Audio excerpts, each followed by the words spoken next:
là, qu'est-ce qu'on avait fait là? Sur 24 enfants présents dans cette classe, 20 d'entre eux ont moins de 3 ans. Un effectif important qui n'a pas fini d'augmenter, puisque Françoise Verdier, la directrice de l'école, attend d'autres inscriptions d'ici la fin de l'année. Alors même si l'enfant n'a que 2 ans, il n'a pas de mal à trouver sa place. C'est un lieu riche d'expériences. L'enfant va mûrir et va entrer dans des apprentissages de prélecture, préécriture. La littérature enfantine fait partie aussi de ce que l'école peut apporter.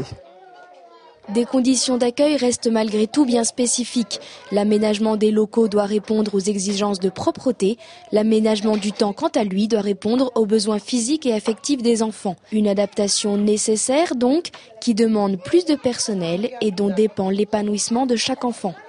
Les inconvénients seront là où, en fait, on ne peut pas répondre directement aux besoins de l'enfant en priorité et, en second plan, aux besoins des adultes qui éduquent. Alors, face à de tels enjeux, les institutrices n'hésitent pas à retarder l'entrée des enfants, privilégiant le cas par cas.